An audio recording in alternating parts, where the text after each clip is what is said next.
Hi everybody, I'm Mark Tahan, and this is my film festival presentation on the movie The Debt, which was my selected film.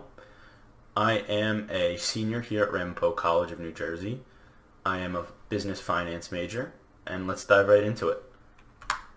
So, just to get started, I'm just going to give some background on The Debt. So, it was released in 2010, and it was directed by John Madden. It was produced by Matthew Vo and Chris Tyker, and it was distributed from two studios, Universal Pictures and Focus Features.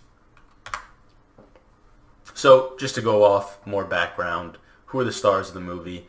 We see four main characters in the film, one being the main villain, who's Dieter Vogel and played by Jesper Christensen.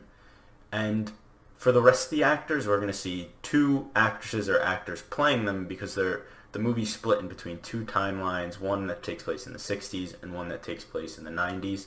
So there's two actresses or actors to play these characters.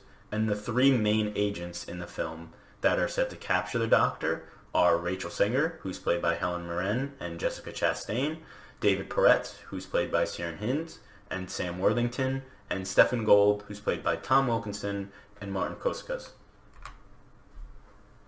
So, just to start off, we hope you watch the movie. We hope you watch the trailer that's on our website. And it's very easy, accessible. We can find it on Apple TV, Google TV, Amazon Prime, YouTube. These are just some I saw very quickly and some I wanted to list because they're very mainstream platforms that people watch movies on all the time.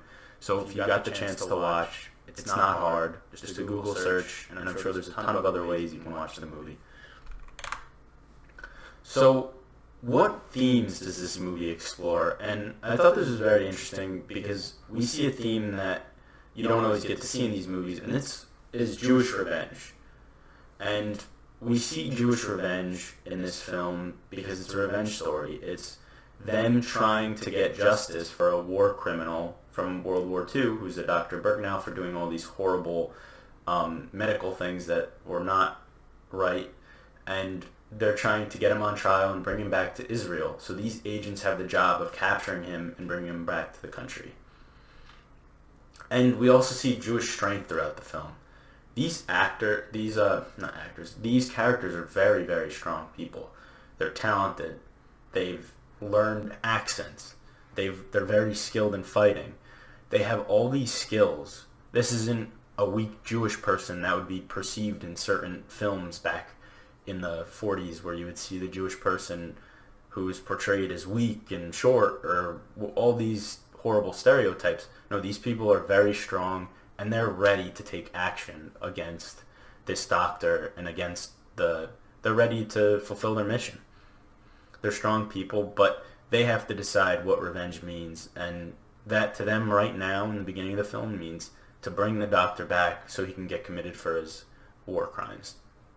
And the last theme I want to touch on is something that I thought was very interesting, where in a lot of films we see the Jewish person as the victim.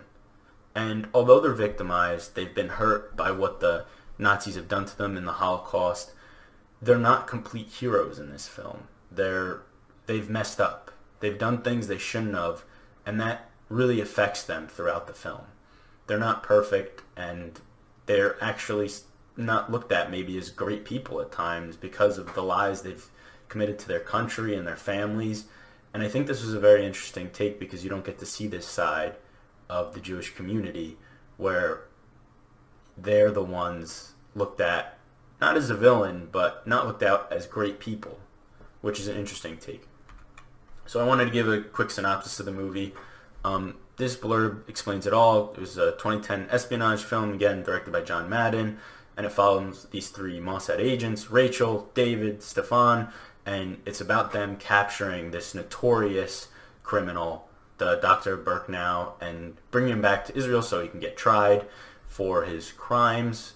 And the film seesaws this 1965 storyline with a 1997 storyline where the daughter is publishing Rachel's journey with the three heroes, and they're great, they're amazing, but Rachel's not happy.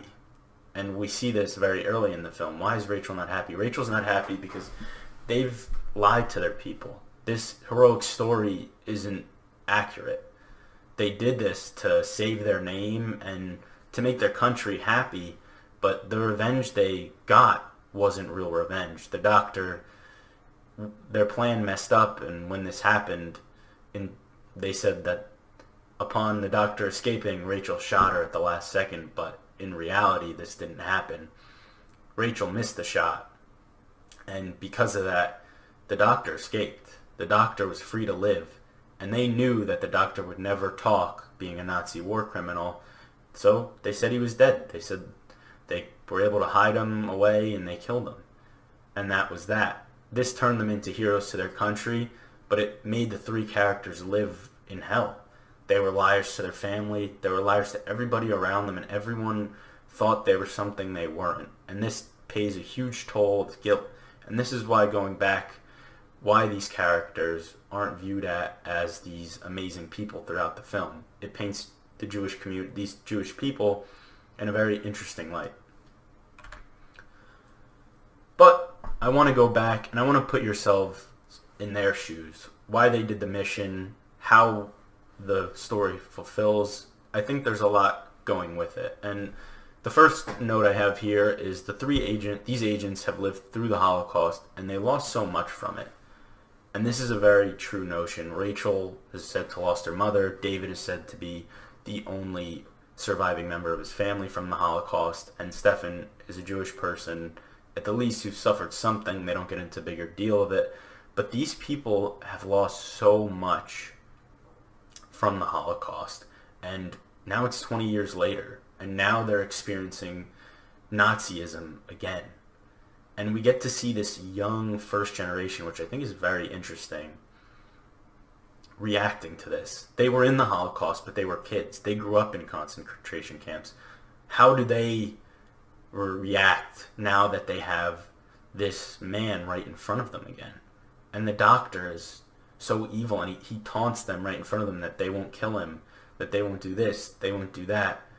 And it explores how these Jewish people have to react to these claims. And I think that's where this story gets so interesting.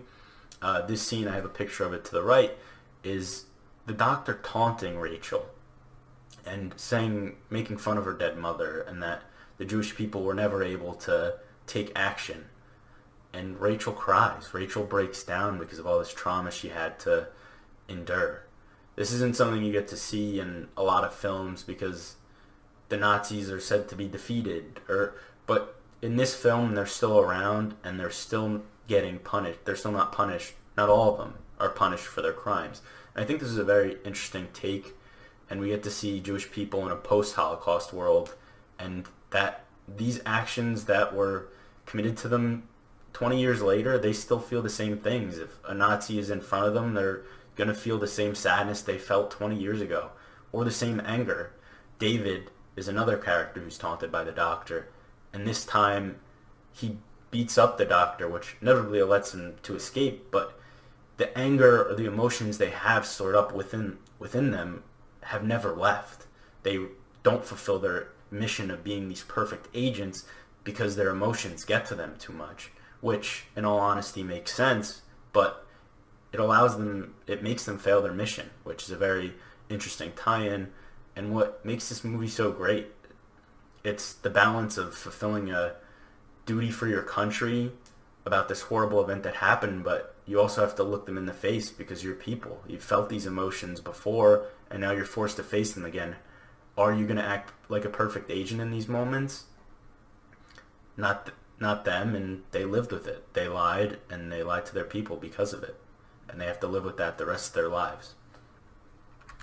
But that's going to be my conclusion for now, guys. Thank you for listening. I really hope you give The Debt a try. It's a very interesting movie.